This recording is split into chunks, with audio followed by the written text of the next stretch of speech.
Salut les amis, aujourd'hui nous allons parler de l'obésité et de l'alcool. L'alcool, sa contribution à faire en sorte que vous puissiez prendre du poids. Qu'est-ce qui se passe réellement? C'est que l'alcool contribue en grande partie, comme la nourriture, comme de la sédentarité, à augmenter le poids. Et pour les personnes qui sont sérieuses à perdre le poids, il faudra d'abord commencer par là, arrêter avec l'alcool, stopper avec l'alcool. Alors, qu'est-ce qu'il faut faire? Dans un premier temps, nous allons expliquer comment l'alcool contribue à la prise de poids et nous allons donner des recommandations, comment éviter de prendre de poids compte tenu des éléments qu'on vous aura donnés au départ. D'entrée de jeu, sachez que l'alcool est un grand contributeur de la prise de poids par plusieurs phénomènes. Premier phénomène, c'est que l'alcool a une grande quantité de calories. C'est quoi les calories? Les calories, c'est l'unité de mesure de l'énergie, soit consommée à travers la nourriture, à travers les boissons, soit brûlée à travers le métabolisme ou à travers le sport. C'est ça les calories, donc unité de mesure de l'énergie. Donc, l'alcool apporte beaucoup de calories dans l'organisme. Ça, c'est le premier phénomène. Comment?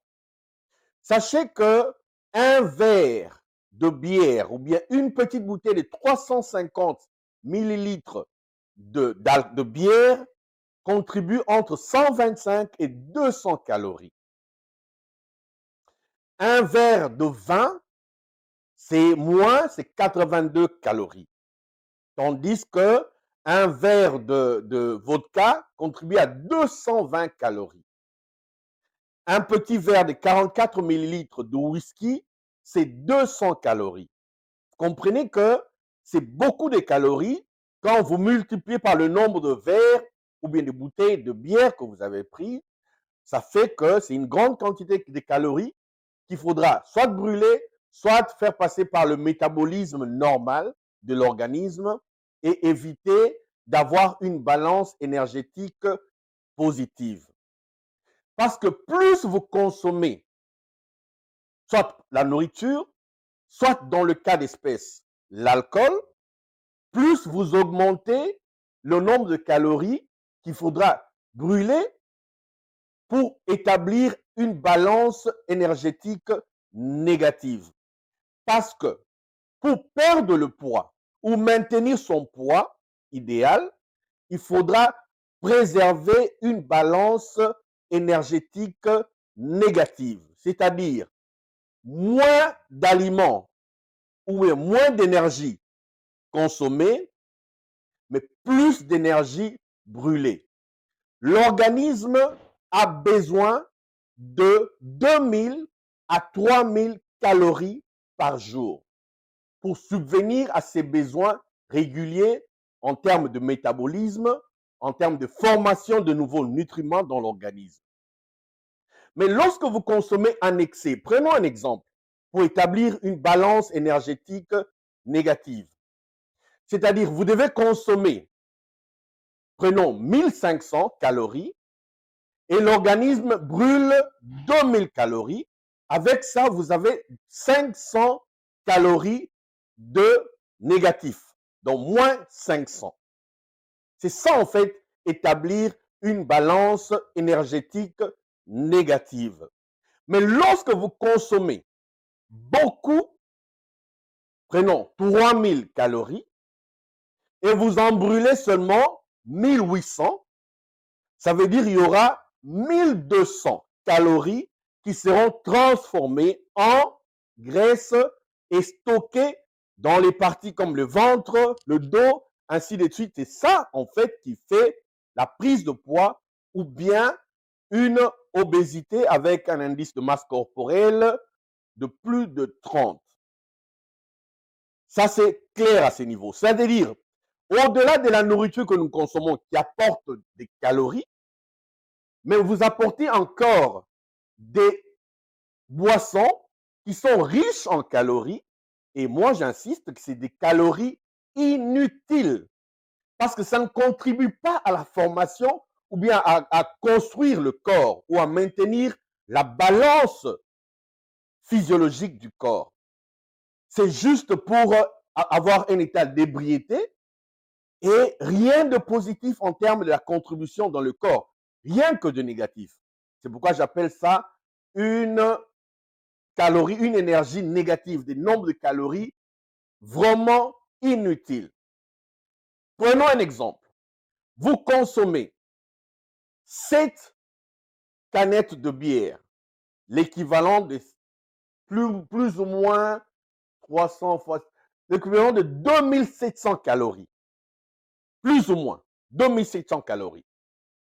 Et le corps, l'organisme n'a besoin que de 2000 à 3000 calories pour subvenir à ses besoins primaires de métabolisme.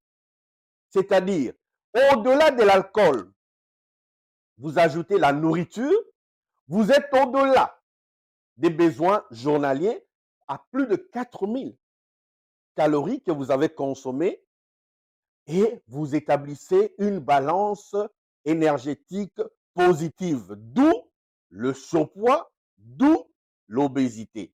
Donc, il est important de toujours se mettre en tête que l'alcool ajoute des calories qui sont inutiles. Encore faut-il, si vous en consommez beaucoup, soyez aussi capable d'en brûler beaucoup. Alors, vous devez savoir que pour brûler les calories, il y a plusieurs mécanismes. Le plus important, c'est par le métabolisme de base. C'est quoi le métabolisme de base? Le métabolisme de base, c'est l'ensemble des phénomènes physiologiques et biologiques qui contribuent à brûler de l'énergie ou bien des calories pour subvenir à des besoins de base comme la respiration, ça demande de l'énergie. Le battement cardiaque, ça demande des calories, brûler des calories. La physiologie normale, la circulation du sang, ça demande la construction des cellules. Et tous ces éléments-là demandent de l'énergie et le métabolisme de base contribue à raison de 60 à 70% d'énergie brûlée. Donc, le métabolisme de base, c'est le plus grand producteur ou bien consommateur d'énergie pour notre organisme. Deuxième phénomène, c'est l'activité physique, les exercices physiques. Ça contribue à 20% seulement. C'est-à-dire, quand vous allez à la salle de musculation, quel que soit le nombre d'heures que vous allez passer, vous ne brûlez qu'à 20% en termes de calories brûlées. Un autre mécanisme, c'est par la thermogénèse non liée à une activité physique, l'exercice physique. Tenez bien, mes mouvements de main, des petits mouvements que nous faisons en montant les escaliers, une petite marche vers la voiture, toutes ces activités-là constituent la thermogénèse non liée à l'exercice physique classique. Donc, aller à la salle pour faire des exercices physiques. Donc, ça veut dire que ça contribue en moyenne entre 10 à 15% en termes de brûler les calories. Et un autre moyen de brûler les calories de façon naturelle, c'est par le phénomène de la thermogénèse postprandiale, c'est-à-dire pour la digestion seulement, nous avons besoin de brûler des calories pour digérer la nourriture que nous venons de consommer. C'est ça la thermogénèse postprandiale ou bien la thermogénèse liée à la consommation de nourriture. Vous comprenez que la plus grande partie de notre phénomène de brûler les calories, c'est par le métabolisme de base. C'est ce qui explique que certaines personnes qui ont un métabolisme de base rapide ou accéléré quel que soit le nombre de calories consommées, ils arrivent quand même à maintenir une balance énergétique négative. C'est-à-dire qu'ils ne prennent pas beaucoup de poids. Il y en a d'autres, en consommant juste un peu, avec un métabolisme de base lent, ils brûlent moins parce qu'en fait, on brûle plus avec le métabolisme de base. Et quand votre métabolisme de base est lent, vous brûlez moins. Même si vous faites 2 heures à la salle de gymnastique et vous mangez moins, mais étant donné que sur le plan génétique, vous avez un métabolisme de base lent qui vous pousse à brûler moins, c'est-à-dire à ces niveaux-là, votre capacité de brûler les calories est moindre. C'est alors qu'intervient l'alcool qui est un perturbateur du métabolisme, au-delà de certaines pathologies comme une hypothyroïdie, donc un taux bas des hormones thyroïdiennes peut entraîner une diminution du métabolisme de base. Donc, une personne avec une hypothyroïdie est susceptible de brûler moins de calories et d'avoir un poids élevé. L'alcool, un perturbateur du métabolisme. Ça ralentit le métabolisme au même titre que l'hypothyroïdie. C'est par le deuxième phénomène par lequel l'alcool contribue à la prise de poids. C'est-à-dire, en diminuant votre métabolisme de base, vous brûlez moins de calories, donc vous stockez plus de graisse. Vous comprenez? Alors que l'alcool aussi contribue par un autre phénomène, par la perturbation du métabolisme. Comment? Lorsque nous consommons la nourriture, qu'est-ce qui se passe? Vous consommez la nourriture, c'est des calories que vous accumulez en consommant. Mais vous associez la nourriture à l'alcool. Qu'est-ce qui se passe? Le foie considère l'alcool comme un agent toxique qu'il faut immédiatement métaboliser, qu'il faut immédiatement transformer. Donc, dans ce cas-là, le foie privilégie la métabolisation de l'alcool et laisse de côté les autres nutriments que vous avez mangés. Et ces nutriments sont immédiatement transformés en graisse pour être stockés. C'est par ces phénomènes-là que l'alcool contribue à la prise de poids. Au niveau du métabolisme, le ralentissement du métabolisme, de perturbation du métabolisme par la déviation ou bien privilégier la métabolisation de l'alcool au détriment d'autres nutriments qui sont immédiatement stockés sous forme de graisse au niveau du ventre. C'est pourquoi les gens ont de gros ventres quand ils prennent beaucoup d'alcool, tout simplement parce que chaque fois qu'ils prennent de l'alcool avec la nourriture est immédiatement transformée en graisse et s'accumule au niveau du ventre. Alors, ils ont ce qu'on appelle un gros ventre, qu'on appelle en anglais beer belly. Donc, ça, c'est par le second phénomène par lequel l'alcool contribue à la prise de poids. Troisième phénomène, l'alcool perturbe le meilleur moment du sommeil. Donc, le cycle de sommeil, le sommeil a des cycles.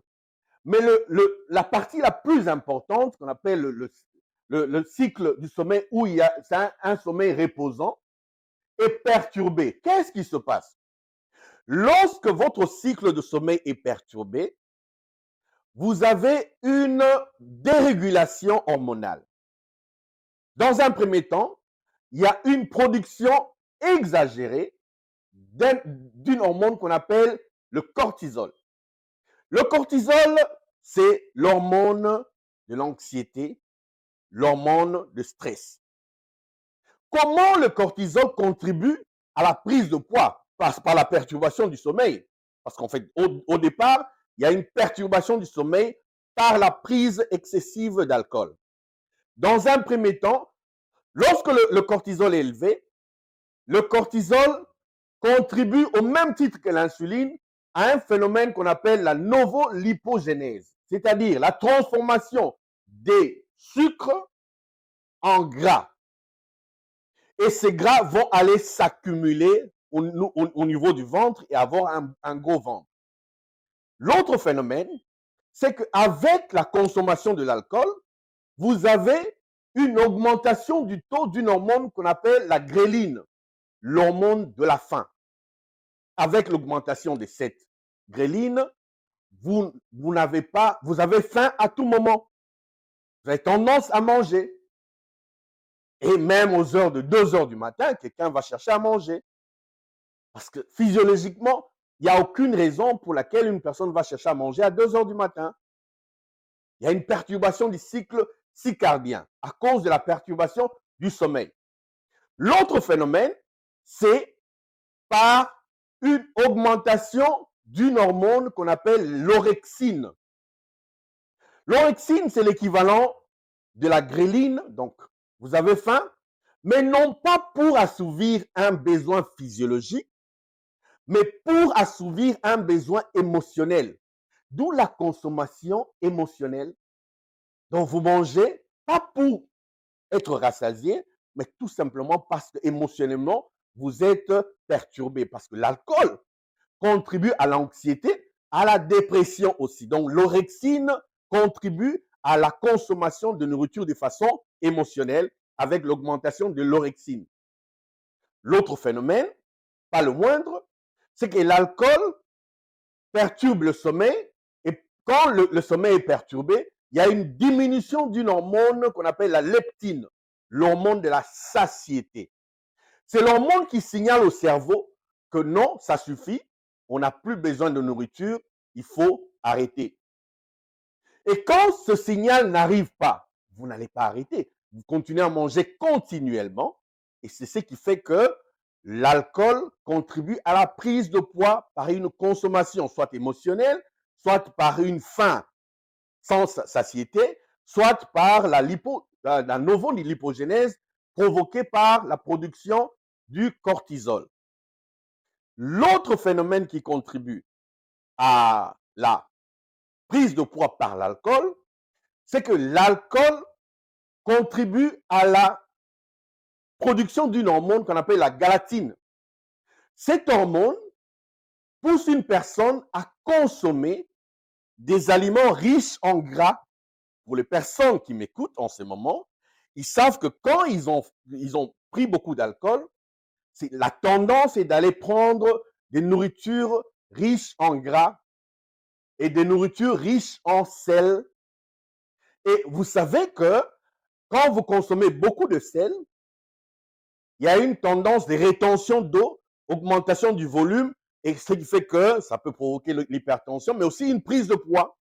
Les gras consommés conjointement avec l'alcool, le gras sera dévié directement vers le stockage, d'où le gros ventre. Ce sont ces phénomènes qui font que l'alcool contribue en grande partie à la prise de poids. Alors, quelqu'un me posera la question, mais si l'alcool contribue à la prise de poids, que faut-il faire? Retenez, juste une parenthèse. Pour les personnes qui sont diabétiques, les personnes qui sont hypertendues, les personnes qui ont un taux de cholestérol élevé, parce que l'alcool, avec la perturbation du métabolisme, contribue à une augmentation du taux de cholestérol. Donc, en stoppant l'alcool, vous n'avez pas ces phénomènes-là. Vous pouvez même reverser ces phénomènes-là. Bon, alors, qu'est-ce qui se passe? Pour les personnes qui sont diabétiques, pour les personnes qui sont diabétiques, la question est simple, pas d'alcool. Pour deux raisons. La première raison, c'est que l'alcool est un déshydratant. Lorsque vous prenez beaucoup d'alcool, vous devenez déshydraté. Et lorsque vous êtes déshydraté, ça a de l'influence sur les reins. Et quand les reins signalent qu'il y a une déshydratation, mais quand c'est chronique, ça peut accélérer le processus d'une insuffisance rénale chronique qui est aussi provoquée par le diabète en soi. Donc, pour les diabétiques, pas d'alcool. Pour les hypertendus, de même, parce que quand vous avez tendance à prendre beaucoup d'aliments salés, vous augmentez votre volume avec rétention d'eau, hypertension, donc ça perturbe votre tension artérielle. Pour les personnes avec taux de cholestérol élevé, pas d'alcool. Mais pour les diabétiques, je reviens. Les diabétiques, il faut retenir une chose.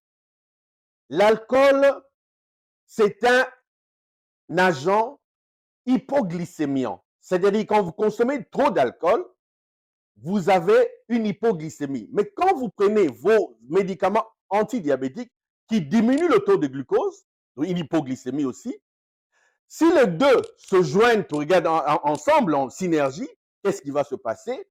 Vous pouvez tomber dans une phase d'hypoglycémie sévère avec possibilité de tomber dans un coma hypoglycémique. L'alcool déshydratant, je reviens là-dessus. Généralement, les personnes qui ont pris beaucoup d'alcool, le lendemain matin se retrouvent avec des maux de tête. Ça s'explique par la déshydratation. Malheureusement, la tendance, c'est d'aller prendre du café, un autre déshydratant. La combinaison d'un déshydratant et un autre déshydratant, ça aggrave la situation. La solution, c'est de prendre de l'eau. Pas prendre de paracétamol et ainsi le café. De l'eau va réhydrater, va remplacer l'eau que vous n'avez plus. Et lorsque vous êtes hydraté suffisamment, le cerveau va avoir un signal et les maux de tête vont disparaître. Astuce. Hangover, prenez de l'eau. Bonne quantité d'eau, 1 litre, ça va aider. Mais prenez tout doucement. Parce que si vous prenez rapidement, avec le signal du centre de vomissement, vous pouvez vomir immédiatement. Donc, tout doucement, pendant 1 heure, vous prenez de l'eau en petite quantité jusqu'à ce que vous allez finir. Alors, pour les personnes qui sont en bonne santé, sans syndrome métabolique, la recommandation, il faut une consommation modérée. C'est quoi une consommation modérée? L'université de Harvard a signalé, après des études, qu'une consommation modérée, c'est l'équivalent de 7 verres de bière la semaine. Donc, pas plus d'une bière par semaine, par jour. Pas plus d'une bière par jour. En termes de vin, pas plus d'un verre de vin, l'équivalent de 150 millilitres. Pas plus d'un verre de vin par jour. Donc, pas plus de 7 verres de vin par jour. Quelqu'un qui prend toute une bouteille de vin rouge, en un jour, il a déjà consommé plus de 7 verres. C'est une consommation excessive avec les conséquences que nous venons de vous signaler. Le whisky, pas plus de 40, c'est l'équivalent, c'est 44 millilitres d'un verre de 44 millilitres. Pas plus de 7 par semaine. Donc, une personne qui prend la moitié d'une bouteille de whisky, c'est un consommateur excessif avec les conséquences syndrome métabolique, donc qui inclut l'obésité, prise de poids, diabète, type 2, hypertension, cholestérol. En résumé, prenez l'alcool de façon modérée pour ceux qui sont en bonne santé. Pour ceux qui ont des syndromes métaboliques, avec les pathologies que nous venons d'évoquer, évitez l'alcool à tout prix. Donc, 0 alcool. Et pour les gens qui me suivent et qui ont besoin et qui cherchent à perdre le poids, une bonne raison. Arrêtez avec l'alcool. Stoppez l'alcool si vous êtes sérieux dans votre démarche de perte de poids. N'allez même pas dans la consommation modérée qui est réservée aux personnes en bonne santé. Parce que vous voulez reverser le processus de prise de poids. Vous êtes déjà obèse. Chaque fois que vous prenez de l'alcool en excès ou bien de façon modérée, vous augmentez votre poids, votre indice de masse corporelle.